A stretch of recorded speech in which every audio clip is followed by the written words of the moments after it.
mes croisades. Les filles ont crié maman. Non, elle dit ce n'est pas un fantôme, c'est maman. Et tout le monde se sont explosés en larmes. Regardez le pardon, comment ça peut amener un miracle. Regardez le pardon, comment ça peut libérer quelqu'un 24 ans paralysé. Au bout de quelques minutes, le Seigneur lui a redonné la vie. Écoutez la parole, parce que la parole de Dieu va créer un comportement équitable, droit et juste. C'est le chemin qui t'amène vers quoi? Le bonheur.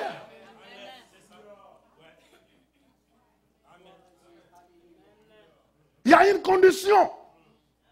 Les gens pensent que non, on prie seulement, on prie. Si Dieu veut agir, il n'a qu'à agir. Mais non, il y a des choses que Dieu dit, tu dois le mettre en règle.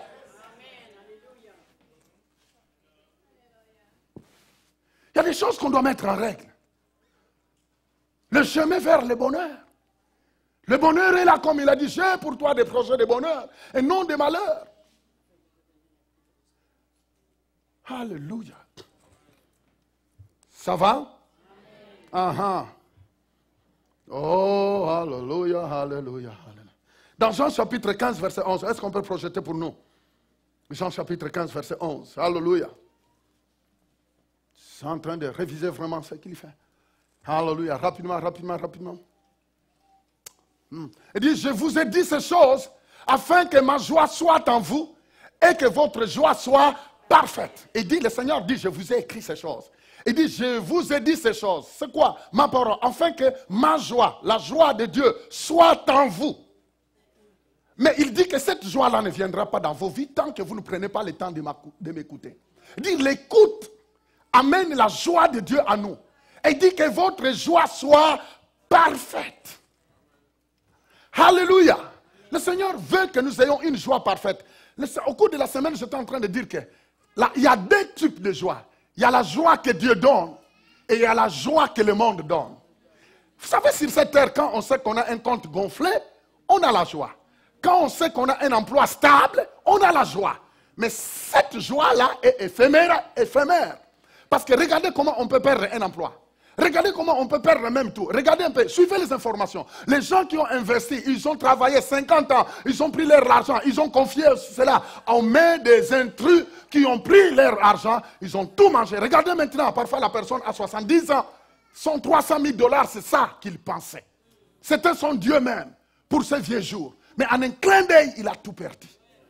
Vous voyez, parfois il y a la joie que nous obtenons par le bien matériel. C'est bien, quand on a une bonne famille, on a la joie. Mais tout peut arriver. Quand tout le monde est en santé, on a la joie. La Bible dit louer le Seigneur en tout cela. Mais il dit que ta joie doit dépendre de ce que je dis. Frères et sœurs, notre joie, notre bonheur doit s'appuyer sur ce que Dieu dit. Et non pas sur des choses qui peuvent changer d'une minute à une autre. Est-ce qu'on est là? Si vous êtes là, dites Alléluia. Alléluia. Je crois que c'était en Guadeloupe où une femme m'a dit, pasteur, je supportais cet homme, je supportais toutes ces études universitaires. Pasteur, nous avons 3 enfants, je ne m'attendais pas que cet homme me lâche. Oui, elle dit, pasteur, il était tout ce que je désirais. Je dis exactement. Et vous savez, parfois, ça fait mal, mais la vie est couronnée de surprises. Et je voyais que la dame, en fait, elle a beaucoup investi sur cette relation parce qu'elle a expliqué comment elle travaillait, l'homme étudiait. Vous savez les gens, quand quelqu'un n'a pas la crainte de Dieu, et je peux vous le dire que même des gens qui sont dans les églises, oh my, vous ne savez pas devant une gloire comment la personne peut changer. Les gens peuvent changer, vous savez, quelqu'un commence à vivre un peu, palper un peu la bénédiction, tu vois directement, la personne devient indifférente. Il devient indifférent. Même la femme qui l'a supporté dit, ce n'est plus toi. Tu es maintenant âgé, tu as pris de l'âge. J'aimerais bien chercher un peu de toute petite. Mais il ignore, il oublie complètement. Frères et sœurs, le Seigneur veut nous donner une joie. Mais une joie qui est basée sur ses promesses. Allô? On peut continuer? Bon, je vais arrêter bientôt.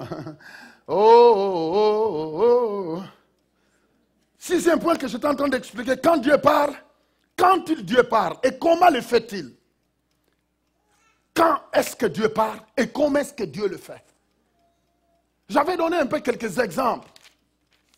J'avais donné quelques exemples à propos de comment Dieu parle. Dieu, dans l'Ancien Testament, si vous lisez dans le livre d'Exode, allez voir dans le livre d'Exode, chapitre 19, versets 16 à 18, ainsi de suite là. Vous allez voir qu'à un certain moment, Dieu s'est manifesté, Dieu a parlé à la montagne de Sinaï. Et la Bible dit que quand il parlait, il y avait des éclairs, du feu, ainsi de suite là. Bon, maintenant, est-ce que Dieu parle constamment comme ça? Non. Allons? Dieu ne parle pas toujours comme ça. Et j'étais en train de dire aussi même de leur dire que Dieu peut te parler par un message.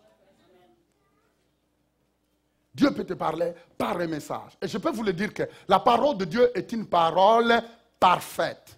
La parole de Dieu, c'est la volonté de Dieu. La parole de Dieu, s'il y a vraiment un instrument auquel Dieu nous parle d'abord par sa parole. Dieu nous parle par sa parole. Et c'est pourquoi nous devons avoir des références. Nous devons avoir des révérences plutôt. Nous devons respecter ces moments de l'écoute. Parce que Dieu connaît ton futur. Dieu connaît ton futur. Dieu connaît ton passé.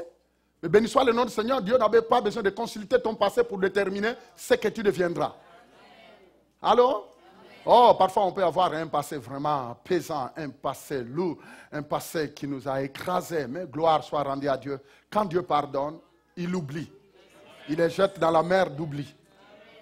Alors, ne sois pas comme un pécheur qui se met sur le bord de la mer de l'oubli et est en train de jeter son hameçon. Et puis tu le vois, il est en train de reprendre son passé et dit, ah, c'est pesant. Dieu, quand il pardonne, il jette ça dans la mer de l'oubli. Il y a quelqu'un, il y a un monsieur qui était en train de dire un jour, il parlait avec son ami. Il dit, oh, quand je commence à me chamailler avec ma femme devient historique.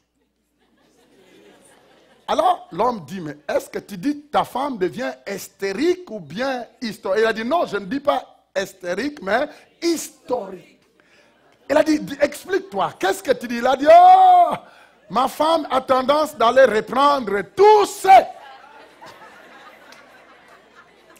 Donnez une bonne belle acclamation à notre Dieu. Alléluia.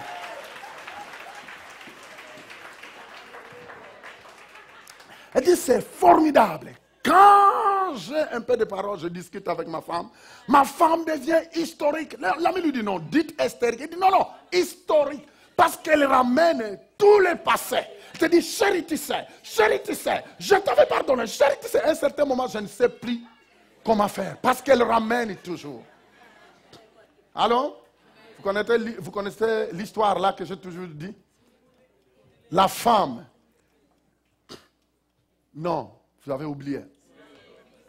Un monsieur qui s'est chamaillé avec sa femme qui a dit, l'avant-hier quand on s'était querellé, dis-moi on s'était arrêté où?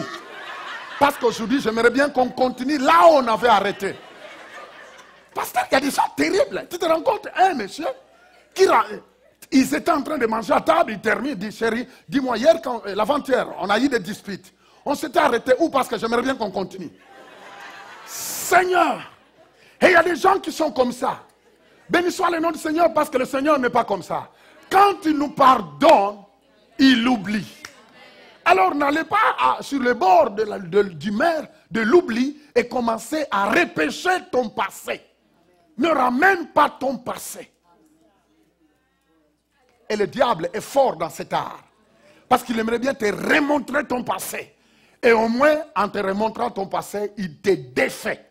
Regarde un peu, quand notre passé commence à revenir.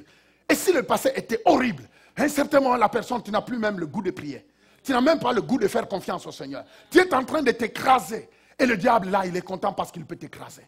Le Seigneur dit, oublie le passé, parce que je vais faire toutes choses nouvelles. Ne pense plus aux expériences du passé. Hello? Tu te rends compte, si on doit continuer à vivre sur notre passé, voyez un peu comment on peut être démoli totalement.